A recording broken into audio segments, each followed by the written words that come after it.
Hello ഇത് episode 7. അങ്ങനെ യാത്ര തുടങ്ങി. സ്റ്റെബി എന്തൊക്കെയോ ചളി പറഞ്ഞിരിക്കുന്നുണ്ട്. ഞങ്ങൾ പരസ്പരം അങ്ങോട്ട് ഊക്കിയിരുന്നു. അത് കഴിഞ്ഞ് സ്റ്റെബി കാറ്റാടി യന്ത്രം നോക്കി സിനിമാറ്റിക് സ്റ്റൈൽ എന്തോ കാണിച്ചു. അങ്ങനെ അല്പസമയം യാത്രയ്ക്ക് ശേഷം ഞങ്ങൾ ബെർലിൻ ഓസ്ബാനോഫിലെത്തി. അത് കഴിഞ്ഞ് ഞാൻ എവിടേക്കൊക്കെ യാത്ര ചെയ്തു, അവരും എവിടേക്കൊക്കെ യാത്ര ചെയ്തു. ചുരുക്കം പറയുകയാണെങ്കിൽ ഞാൻ മിസ്സായി. വിറ്റെന്ന് വെച്ചാൽ ഞാൻ ഫോണും പേഴ്സും ബാഗും ഒക്കെ ഒരേ ഏൽപ്പിച്ചിട്ടാണ് പോയത്. ശരിക്കും പറഞ്ഞ ഒരു അനാഥൻ. അപ്പോഴും വ്ളോഗ് എടുക്കാൻ കാണിച്ച സ്റ്റെബിയുടെ മനസ്സ് അതാരും കാണാണ്ട് പോയി. അത് കഴിഞ്ഞ് ഞാൻ ഏതോ ഒരു പ്ലാറ്റ്ഫോമിലെത്തി. അങ്ങനെ 30 മിനിറ്റ് യാത്രയ്ക്ക് ശേഷം എന്നെ തിരിച്ച് കിട്ടി. അപ്പോൾ കാണുന്ന ചിരിയും കളിയും നോക്കണ്ട. അപ്പോൾ ശരിക്കും ടെൻഷൻ അടിച്ചു. കാരണം എൻ്റെ ഫോൺ നമ്പർ അറിഞ്ഞില്ലെങ്കിൽ ഞാൻ ശരിക്കും പെട്ടാനെ. ഒട്ടും അറിയാത്ത സ്ഥലവും. അവസാനം ഏതൊരു ട്രാം സ്റ്റേഷനിൽ ഇറങ്ങി സ്റ്റെബി സ്വിച്ച് ഞെക്കി.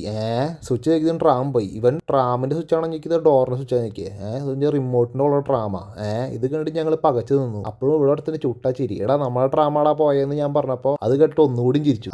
എന്തോ കാര്യമായിട്ട് പറ്റിയിട്ടുണ്ട്. അങ്ങനെ സ്റ്റെബി പറഞ്ഞു ഇവിടെ അടുത്തൊരു ബസ് സ്റ്റേഷൻ ഉണ്ട്, ബസ് 5 മിനിറ്റിൽ വരുന്നത്. അപ്പോൾ അതിന് വേണ്ടി പറഞ്ഞപ്പോൾ അതിൽ ഓടി. ഇത് കണ്ട റോഡൊക്കെ ക്രോസ് ചെയ്ത് എന്താ ഓട്ടം. അങ്ങനെ ഓടി ഏതോ ഒരു സ്ട്രീറ്റിലെത്തി. അപ്പോഴാണ് ഞങ്ങൾക്ക് തിരിച്ചറിഞ്ഞത് ഞങ്ങളുടെ കൂട്ടത്തിലുള്ള വേറെ അടുത്തിനും മിസ്സായി. എവിടെ ഭരതനുണ്ണിനെ തപ്പി ഞങ്ങൾ കുറേ ദൂരം വീണ്ടും 1/2 മണിക്കൂർ നടന്നു. അങ്ങനെ അവൻ ഏതോ ഒരു സ്ട്രീറ്റിലുണ്ടെന്ന് പറഞ്ഞു. ഞങ്ങൾ അവനെ അന്വേഷിച്ച് നിൽക്കണം. അവൻ അവിടെയും കിണിച്ച് നിൽക്കുന്നുണ്ട്. എന്തിനാണാവോ ആളവനെ കിഡ്നാപ്പ് ചെയ്താൽ ഇവന് ഈ ചിരിക്കും. അങ്ങനെ ഞങ്ങൾ ദീർഘനേരത്തെ ഓട്ടത്തിന് ശേഷം എവിടേക്കൊക്കെയോ ഓടി ലാസ്റ്റ് ബസ് കണ്ടെത്തി. അങ്ങനെ ബസ്സിലിരുന്ന് യാത്ര തുടങ്ങി. അങ്ങനെ നമ്മുടെ ചെക്കൻ പോൾവിൻ. എന്താ സന്തോഷം, കുറേ നാൾക്ക് ശേഷമാണ് കാണുന്നത്.